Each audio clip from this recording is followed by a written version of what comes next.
Daily, weekly और monthly राशिफल के साथ साथ ज्योतिष, वास्तु, मंत्र आदि से जुड़ी वीडियोस रेगुलरली पाने के लिए चैनल को अभी सब्सक्राइब कीजिए और बेल नोटिफिकेशन पे भी क्लिक कीजिए ताकि नई वीडियो की नोटिफिकेशन आपको समय पर मिल जाए।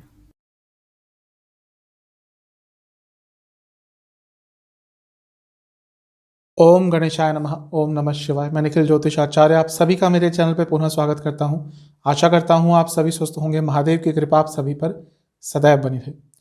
ये वीडियो मीन यानी कि पाइसेस के लिए एक अत्यंत महत्वपूर्ण वीडियो है, क्योंकि इस वीडियो में हम बात करेंगे शनि और बृहस्पति के दोहरे प्रभाव के बारे में। शनि और बृहस्पति जब भी मिलकर किसी भी एक भाव को देखते हैं, दृष्ट करते हैं, योग बनाते हैं, उस भाव से मिलकर उसी भाव में बैठ जाते हैं।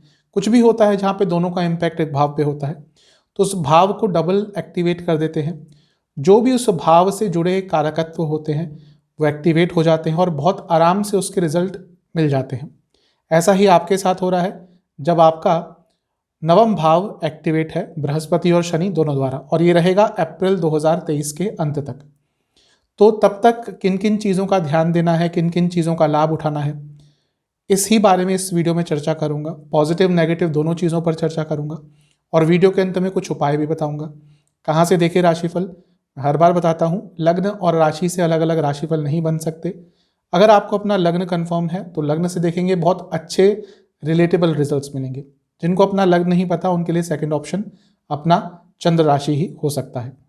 तो शुरुआत करते हैं मीन के लिए इस महत्वपूर्ण राशिफल का। पॉजिटिव पॉइंट से स्टार्ट करेंगे। आपको कुंडली दिख रही होगी स्क्रीन पर मीन की।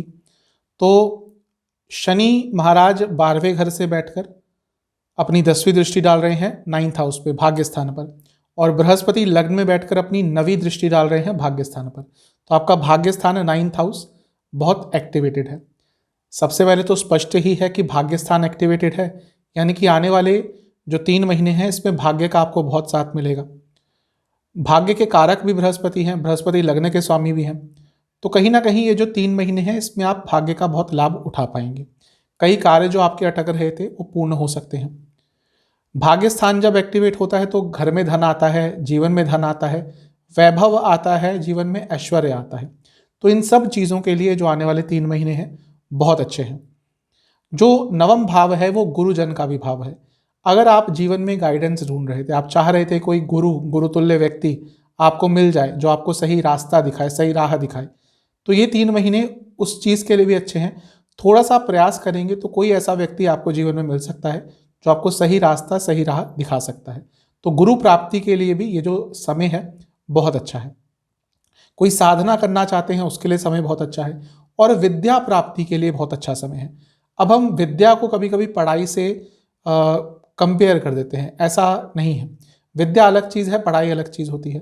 पढ़ाई जो हम नॉर्मल करते हैं 10th 12th कॉलेज, विद्या यानी कोई विद्या अर्जित करना, जैसे ज्योतिष विद्या होगी, तंत्र विद्या होगी, मंत्र विद्या, आयुर्वेद, इन सब विद्याओं को समझने के लिए, इनका ज्ञान प्राप्त करने के लिए किसी गुरु के सानिध्य में बहुत अच्छा समय है।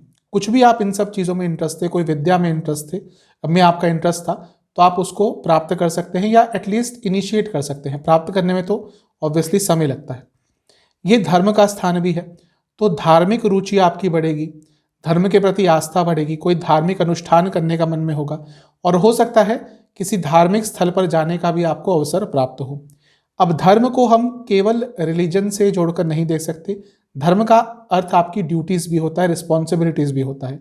तो ये जो 3 महीने हैं इसमें आपको अपनी ड्यूटीज़, रिस्पॉन्सिबिलिटीज समझ आ जाएगी। आप एक प्रोसेस में आ जाएंगे।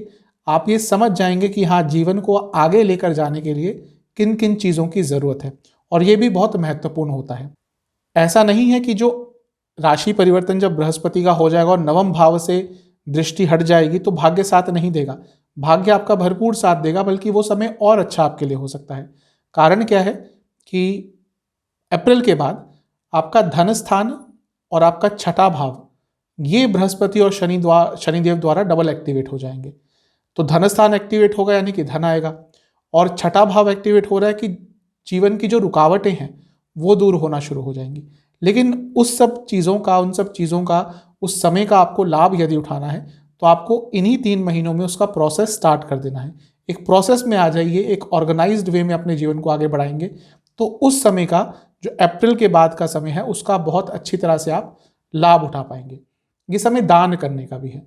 जीवन में यदि कुछ कमाया है, देखिए वो सबका अपना अपना होता है, कोई अपने आप को कितना समृद्ध समझता है, लेकिन मेरे हिसाब से व्यक्तियों के पास बहुत होता है कि हम शेयर कर सकते हैं लोगों के साथ। हमें ये लगता है कि हमें और चाहिए, लेकिन ऐसे कई लोग होते हैं जिनके पास हमारे जितना भी नहीं होता। तो ये जो समय है 3 महीने का, यहाँ पे दान पुण्य कीजिएगा। अगर मन में है कि किसी की हेल्प करनी है, आर्थिक रूप से करनी है, किसी और रूप से करनी है, जितना भी दान पुण्य आप इस 3 महीने में करेंगे उसका आपको बहुत अच्छा फल आने वाले समय में मिलेगा ही। और वैसे भी दान पुण्य तो अगर सामर्थ्य हो करना ही चाहिए, लेकिन ये 3 महीने उन सब चीज़ों के लिए बहुत अच्छे हैं। जो नवम भाव होता है वो पिताजी का स्थान भी होता है, तो आपके पिताजी का कोई कार्य अटक रहा था उसको पूर्ण करने के लिए 3 महीने बहुत अच्छे हैं। नवम स्थान 10वें से 12वां स्थान है। जो लोग विदेश जाना चाहते थे जॉब के लिए, उनके लिए बहुत अच्छा समय है। जो लोग अपने जॉब में ट्रांसफर चाहते थे उनके लिए भी ये समय बहुत अच्छा है। जो नवम भाव है वो 3 से सप्तम है। आपके भाई या बहन की अगर शादी नहीं हो रही थी तो उसके लिए भी ये 3 महीने बहुत अच्छे हैं, क्योंकि आपके भाई या बहन के स्थान से सप्तम भाव एक्टिवेट हो रहा है। आपकी मैरिड लाइफ में जो प्रॉब्लम्स आ रही थी, अगर आ रही थी, तो उनको सॉल्व करने के लिए भी जो 3 महीने हैं अच्छे हैं, क्योंकि आप दोनों के बीच में जो कम्युनिकेशन है वो अच्छे लेवल पर हो जाएगा। तो यहाँ पे भी एक सकारात्मकता ही दिख रही है। पंचम से पंचम है ये स्थान जो एक्टिवेट हो रहा है, यानी कि स्टूडेंट्स के लिए बहुत अच्छा है। और नवम भाव हायर स्टडीज़ के लिए देखा जाता है, तो वह स्टूडेंट जो हायर स्टडीज़ करना चाहते हैं, आगे पढ़ना चाहते हैं, उनके लिए भी जो आने वाला 3 महीने का समय है ये बहुत अच्छा है, उसमें बहुत कुछ वो हासिल कर पाएंगे। चौथे स्थान से ये जो स्थान है ये छठा स्थान है। प्रॉपर्टी का कोई वाद विवाद चल रहा था, उसको सॉल्व करने के लिए भी ये समय बहुत महत्वपूर्ण है। और लाभ स्थान से ये स्थान 11वां स्थान है, यानी कि लाभ अर्जित करने के भी आपको बहुत मौके मिलेंगे। और क्योंकि नवम स्थान एक्टिवेट हो रहा है, यानी कि लाभ कमाने के लिए भाग्य का भी आपको साथ मिलेगा। तो मीन के लिए ये सारे सकारात्मक प्रभाव मुझे दिख रहे हैं। इन सब चीज़ों पर काम कीजिए, इन सब चीज़ों का लाभ उठाइए, क्योंकि शनि 12वें से और बृहस्पति लग्न से बैठकर देख रहे हैं। 12वें का रोल आ गया। और मैं कई बार बता चुका हूँ कि बृहस्पति जो मीन लग्न मीन राशि के जातक होते हैं, इनका यूजुअली बाहर से कुछ संबंध होता है, क्योंकि काल पुरुष की कुंडली में 12वीं राशि है। तो अगर आपका कुछ भी कार्य है जो बाहर से संबंधित है, उसमें आपको बहुत लाभ मिलेगा ही। बिजनेस की बात मैं करना भूल गया। बिजनेस के लिए भी जो समय है बहुत अच्छा है, क्योंकि सप्तम से तीसरा भाव एक्टिवेट हो रहा है, यानी कि बिजनेस में जो आप एफर्ट डालेंगे, बिजनेस में जो नए आइडियाज इंप्लीमेंट करेंगे, उनके भी आपको बहुत अच्छे रिजल्ट तुरंत मिल जाएंगे। तो ये सारे सकारात्मक पॉइंट्स मेरे हिसाब से हो सकते हैं। कुछ नेगेटिव पॉइंट्स की बात कर लेते हैं। सबसे पहला जो मुझे लगता है वो अनरियलिस्टिक एक्सपेक्टेशंस आप कर सकते हैं। आप कुछ ऐसी चीज़ें विचार कर लेंगे, ऐसी एक्सपेक्टेशंस अपने आप से ही रख लेंगे जो प्रैक्टिकलिटी से दूर होगी, और उसके कारण आप पर ही नकारात्मक प्रभाव पड़ सकता है। क्योंकि जब ज़्यादा हम एक्सपेक्ट कर लेते हैं फिर चीज़ें होती नहीं हैं, फिर हम उदास होते हैं। दूसरा, जो लोग जॉब करते हैं उनके अपने बॉसेस से संबंध थोड़े खराब हो सकते हैं, क्योंकि आपके अंदर थोड़ा अपने कार्य क्षेत्र में सुपीरियरिटी कॉम्प्लेक्स आ जाएगा, और उसके कारण बॉसेस के साथ कुछ वाद विवाद हो सकते हैं। घर के बड़े सदस्यों के साथ भी थोड़े बहुत वाद विवाद आपके हो सकते हैं। और यदि सेहत की बात करूं तो लिवर की कोई प्रॉब्लम, जोड़ों की कोई प्रॉब्लम और इनडाइजेशन की प्रॉब्लम आपको बहुत तंग करेगी। हो सकता है सडनली आपका वेट भी बढ़ जाए। तो ये सारे नकारात्मक पॉइंट्स मेरे हिसाब से आपके साथ हो सकते हैं। उपाय की बात करते हैं। बहुत ही 2 सरल उपाय करने हैं। कब करने हैं? जब भी वीडियो देखें उसके बाद कर ले। बृहस्पति जी के लिए शिव मंदिर जाइएगा। शिवलिंग पर आपको अष्टगंध का विलेपन करना है। अष्टगंध एक पाउडर आता है, नहीं मिलता अष्टगंध तो केवल चंदन का विलेपन कर लीजिए। फिर वहाँ पर बैठ के आपको महामृत्युंजय का 108 बार जाप करना है, और आपको महादेव को किसी भी मिठाई का भोग लगाना है। अगर घर में बनी मिठाई हो तो और भी अच्छा है।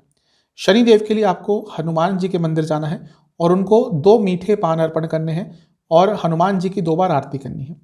ये 2 उपाय कर लेंगे तो शनि और बृहस्पति के जो प्रभाव हैं सकारात्मक वो और मिलेंगे, और जो नकारात्मक प्रभाव है उसमें कमी आएगी। आशा करता हूँ कि वीडियो आपके काम आएगी। चैनल पे अगर आप नए हैं तो सब्सक्राइब कर लीजिए और वीडियो को लाइक कर लीजिए। मिलता हूँ अगली वीडियो में, तब तक के लिए ओम नमः।